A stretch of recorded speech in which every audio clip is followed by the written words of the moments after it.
today's vlog kaya tara, samahan niyo ako. Naipon na nga yung mga parcel dito sa bahay kaya kumuha na muna ako ng isa para magbukas. Bali, eto nga pala yung faucet na nabili ko. Hindi ko na nga alam kung pang ilang faucet na namin to mga mare dahil palagi ngang nasisira yung pinakapindutan. Bali, stainless steel na nga pala tong pinili ko at kulay black. Nagustuhan ko nga to dahil mukha talaga siyang matibay at nagagalaw nga itong pinaka-hose. Anyways, gagawan ko na lang to ng separate video para mas makita nyo. Bali, kinagabihan na nga pala ito at magbubukas nga ako ng parcel kaya eto mga mare nag-ayos lang ako. Para kahit papano hindi naman magmukhang haggard ang mare nyo at magmukha namang tao.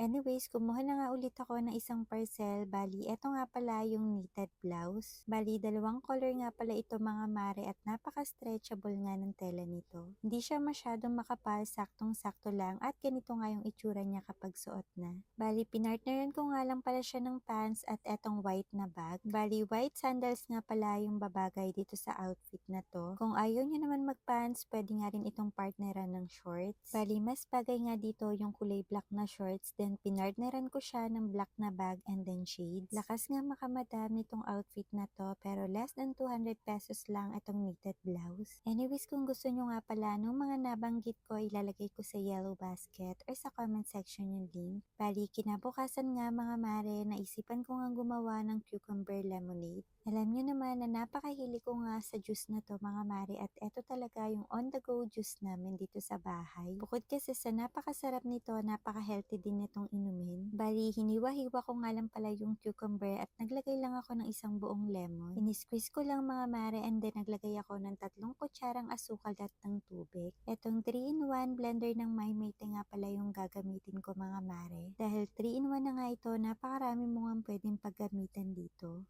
Bukod kasi sa blender, meron na rin itong food processor and chopper mga mare. As you can see nga, napakabilis lang makagawa ng juice kaya eto mga mare, bali sinala ko lang. At ready na nga itong cucumber lemonade juice namin. Pinartneran nga namin to nitong chancel pizza. Bali, masarap kasi to mga mare tapos sobrang affordable pa kaya dito talaga kami bumibili ng merienda. Nilagyan ko nga ng hot sauce kaya eto, mas naparami nga yung kain ko.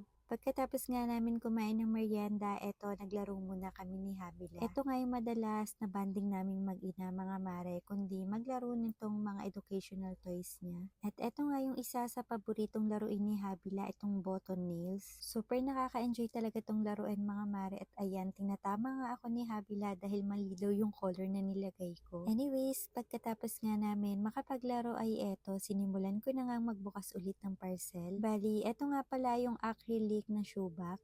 Sobrang ganda nga nito mga mare at talaga namang napakatibay. Napaka-secure din ng items pagdating at naka-plastic pa nga isa-isa kaya paniguradong hindi magagasgasan. Bali, binasa ko nga lang pala yung instruction at napakadali lang naman itong i-assemble kaya ako na rin yung gumawa. Eto na nga yung itsura niya mga mare. Malaki nga ito kaya marami ka talagang pwedeng mailagay bukod sa sapatos. Gawa nga ito sa acrylic pero makapal yung pagka-plastic niya mga mare kaya mukha talaga siyang matibay. Meron na nga rin palang magnet yung pinaka-lock niya kaya kahit bitawan mo ay kusa siyang magsasara. Marami ka ngang pwedeng ilagay kagaya ng bag at etong mga pabango. Bali, ganito nga yung itsura niya nung nilagyan ko na ng mga pabango.